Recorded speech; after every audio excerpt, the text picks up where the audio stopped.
technology, I don't know if it's to the fullest, but people can get signed up for email, get emails. So when something happens, they get an email report of, okay, a certain crime took place here, we made an arrest here, um, we're looking for this person or this runaway or criminal. If you see them, please give us a call.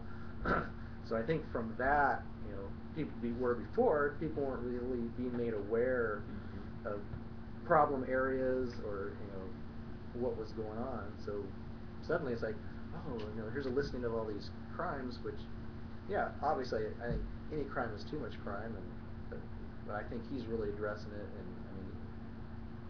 and he's actually kind of trimmed down, I guess, on some of, I guess, the upper staff.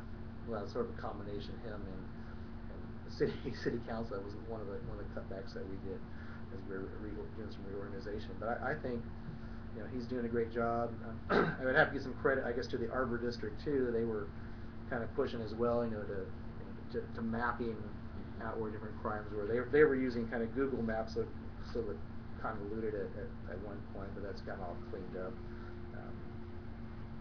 But I think, yeah, we'd continue with that. I'm a firm believer in community police, and I guess one of the programs I would like to initiate, whether or not we have money for it or not, is to actually have some type of incentive to get more police officers to actually live in Carbondale. Because right now, the agreement we have is they can live, has to be within 15 miles of the city. So unfortunately, a lot of our officers, they do live in Williamson County, Carterville, or just outside where. I think it's important that if you're working in this community, you're policing this community, you need to be more part of the community. Because I remember when I was in Portland, we got this new police chief. I forget his first name, last name was Moose, and I don't know if you remember the sniper incident in D.C. At that point, he was actually the county sheriff for that county. Was going on. I remember watching the news like, that's former Chief Moose. But anyway, when he took over the job in Portland, he actually moved into one of the worst neighborhoods in Portland just to help get that place cleaned up. And I have some friends that live in St. Louis, and I guess it's one of the, I forget the name of it, but it's one of the, I guess, safest places in St. Louis, because she was saying, like, yeah, there's a police officer that lives almost every fifth house. And so yeah, I think if we had police living in town, if we were given maybe an extra incentive or towards their salary to actually live within the city limits, or even designate maybe certain neighborhoods. So that's something I would like to propose. You wouldn't go so far as to propose a residency requirement. I would like to, but I don't see that happening. Just because I think it's grandfather. Well, I guess with our existing officers, we'd probably grandfather them in, but I mean, I hate to force someone to live somewhere where they don't want to live. I have to live here, so I guess, yeah. Why shouldn't everybody else have to live? And that's, I guess, one of the problems. I mean, at one point, I guess the city did have a residency requirement for anyone that worked for the city. However, you have such a big pool of qualified people that live, outside the city limits. It's something we really want to do. I mean, right now, we have a residency requirement for senior staff and even the second tier managers. We had one guy, actually, Tom Grant. He had 19 acres just outside the city limits, and he had to annex the entire his entire property into the city limits, to have his job as manager of building and neighborhood services. Is there anything that you wanted to bring up that we failed to ask you about? No, I think it just, again, I think the key thing that sets me apart from the other three candidates is one that I wear the three hats. I've had the experience of being on the council for the last 6 years. Stephen Haynes has been on the council for the last 8 years.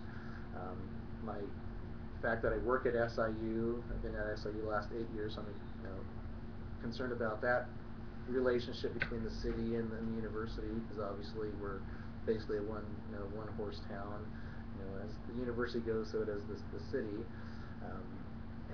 And three, that I've worked with the local business community, the property owners and business owners of the downtown area, but also my background was in the business area too, where I guess with you look at Dr. Goldman, I mean, his background is more academic.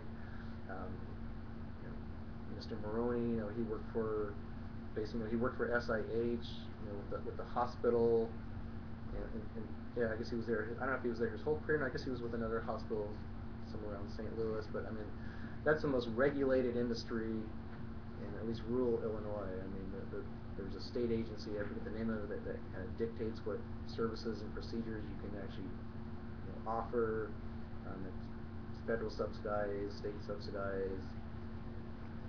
You can sell a 5-cent Band-Aid for $5, so that would have been a great business to be in. So, but I think that's what sets me apart, just my experience, you know, my overseas experience, because obviously Carbondale has a very diverse population, you know, with the people that have lived here all their lives, to people like me that, you know, migrated here, that been here a short time, or even people with, you know, the university that have come, you know, and stayed, and also our international, you know, population, whether it's the international student population, or we have a lot of international faculty members as well. So I mean, we're, as you all know, Carbondale is an island, you know, in southern Illinois, if not in Illinois. I think I'd point out that Carbondale probably has the most diverse population outside the Chicago area.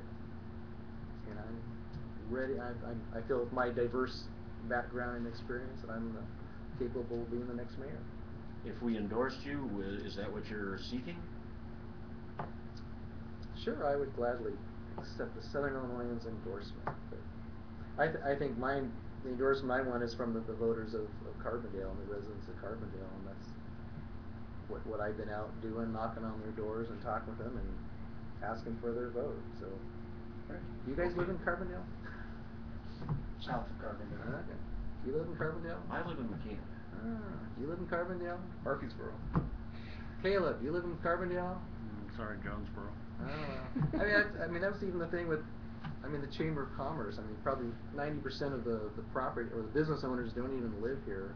And so it was interesting that when they did that survey that, you know, they only had 60 responses out of 300 and some. I mean, I talked to some of the business owners, and they didn't respond because essentially it wasn't a secret ballot. You know, their name was going to be out there, you know, who they were supporting. And I know a lot of businesses that, I mean, actually in previous elections, some businesses got burned because they would support one candidate over the other, and they may not have been supporting the winning candidate, and unfortunately, you know, they may not have been asked to submit a bid on something, you know, the next time around. So. Well, I think regardless, Joel, thank you for your willingness to serve. We need more people that will get involved, and anybody that's willing to put your name out there and working on the council, we just applaud you for getting involved. So regardless of what happens, we wish you the best and thank you for your willingness to serve. You're welcome. I always blame it on my parents. They brought me up to be involved with my community. Great, thank Thanks you. for being with us today. Thank you.